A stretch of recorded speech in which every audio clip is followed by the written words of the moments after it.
today is Patrick Cullen, the CEO of Focus Xplore. Patrick, good to be speaking. How are things? Yeah, great, Mark. Good to see you. Yeah, good to be speaking to you. So, of course, you've had news this morning. You've got this, you say, this first mover advantage with the exclusive agreement there, looking at using AI along with your partner there to enhance exploration. So just tell us about this, first of all. I know we've talked a little bit about the AI in the past, but this seems like a step change in this direction. Yeah, so I mean, I essentially, we actually brought in. I brought in Planetary AI, and I knew some of the leadership going back many years, in fact, and I was aware of their progress. And I know the origins of this, which goes right back to 2011 in the British Geological Survey. I brought them in April, as you'll recall, and we were already pretty focused on some of the work we wanted to do. After we pivoted into the Ontario critical mineral space. I've been really impressed. I know the opportunity. I can see it. We've used it. We've used the tool. We've customized the tool to our needs. We're taking advantage of the data that's around us. I come from a background originally in the oil space with big data, terabyte data in the mid 90s. People wouldn't believe it, but it was one step below aerospace, below defense. And I've been involved taking oil field technology into the mining space. I'm familiar with how transformative technology can be, and I'm familiar with that big data space. So I see the opportunities, and likewise, Planetary AI, they've been busy. We've made great progress, and that really it's the next step, exactly as you put it. This is the next step. We're putting some serious funds into this exclusivity in Ontario, using their Xplore package, their Xplore system, and then and we've also got some other jurisdictions in the pipeline that we're looking at. Okay. So this is a bespoke solution. So you've worked closely here with Planetary AI to develop really a bespoke solution. And I know there's a lot of detail there about everything that the AI will actually go and look into here. But I mean, why should we be so excited about it? I mean, AI is getting a lot of attention at the moment, and putting it in the mining space is probably in its infancy. So what is exciting about this then? Well, it's not infancy. It's been around a while, but it's certainly accelerating. What's exciting about this is, well, first of all, we're making this. We're still an exploration company. We're still a junior explorer that's looking for really high impact discoveries, high impact projects. We're making this at the core of our exploration approach. Okay, we still have the ability to establish ourselves here, there, to do the exploration, to interact with the stakeholders in the jurisdiction that we're acting. All of those good things. And what's different here is that we've got a consultancy, but we're making a good relationship in terms of we're locking them in. Like, the guys are coming willingly. Don't let me sound like they've actually also taken some stock in this placing, which is very encouraging as well, by the way. So they have some upside. But no, the commercial opportunities for us, but we're basically buying all of their time, if that's the right way to put it, and all of the work that's happening in Ontario is exclusively for us, obviously, the intellectual property. So it is pretty exciting.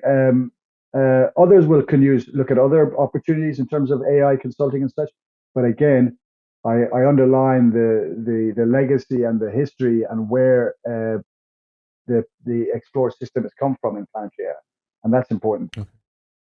And is the focus then for the company on critical metals? So we're talking here rare earths, lithium, and uranium. So you're focusing on those three? Actually, but no, we're looking at the full basket of copper, niobiums, the other things that we've listed. We've been focused on specific ones. They were property specific over the past 6 months, and that will continue. We've got a fantastic early stage, but a fantastic looking uranium project. The thing is, what we've realized, okay, and you say critical metals because critical metals is hot, as we understand. So is gold, for example. What's really interesting right now is that it's clear that the critical minerals prices, copper prices, are high, even though gold is at record levels. Historically, when gold is high, people are holding their money. The demand for critical minerals, the energy minerals, would be down. That's changed now. That's all changed. In the last few years, this has changed. So what's interesting is we're seeing real solid demand, technology, defense, energy transformation, the geopolitical situation. We're not just going to focus on a couple of basket of a couple of the minerals. We're looking at the whole basket. The opportunity for us, and where this news flow is going to come from and where the opportunities are going to be expressed is that we're looking at more and more data, and where guys in the past, in the 90s or the 2000s, were exploring for gold, and they weren't thinking about the niobium or they weren't thinking about some of the critical minerals. That data came when they did their assays, when they acquired their geophysics, when they acquired all that data. That's the data that we're using in the AI. And so we're looking to unearth those opportunities that were overlooked because they didn't see them, and overlooked because they weren't actually interested at that time. Yeah. Okay. Yeah. Well, it's interesting, isn't it? It feels like the next iteration of exploration. Of course, we've heard in recent years about new discoveries being made due to new technologies, but this is again a new technology that is just making its way into the mining sector. And I recall that when you spoke to my colleague Dan last time, you said if we're not in the right place, we will get in the right place. So you've already got some targets to go after. And I just wonder what should investors be really excited about? The new targets and the potential for a discovery, or the technology and what you can do with that with other partners maybe?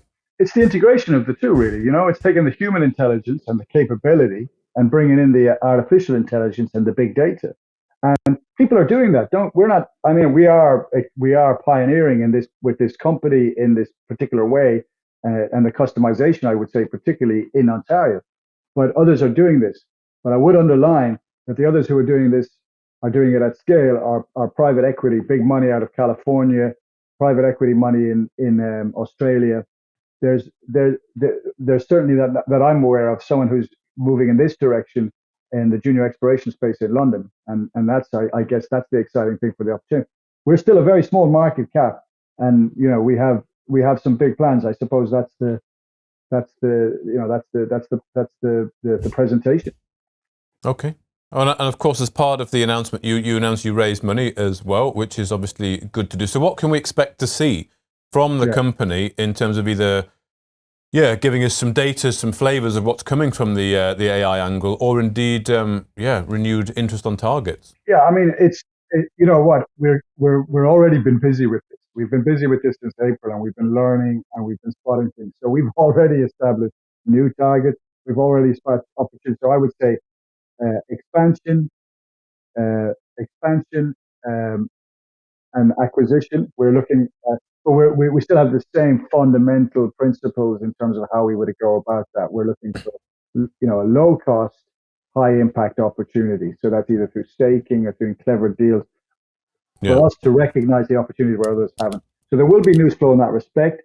But I guess we have to be sensitive to the fact that, we know things already, and the things that we just will not be talking about in the public space, because of course that's a competitive advantage. So, the Focus Xplore AI-driven discovery machine. The purpose of this is to take a low-cost asset, maybe a couple of £100,000 asset, spend, say, for example, £750,000 in terms of that early-stage exploration, and bring it to a value where we can exit royalty, mid-tier joint venture, a commercial success for our shareholders, right? Versus a higher-cost asset, and then $750,000 that goes into the fees that are associated around a reverse takeover. Okay. That's and so we're going for the option number one. Okay. And that really is it in a nutshell. Okay, good. Well, look forward to hearing more about that sort of low cost, high impact approach in due course. But for now, Patrick Cullen, thank you very much for your time. Mike, have a great day. If you enjoyed this interview, then give us a thumbs up, a like or a retweet. Subscribe to us on YouTube or follow us on Twitter, and hit that notification bell to be the first to know when we release new content. There's loads of great content on our website too, across all our programs at stockboxmedia.com. Thank you for watching.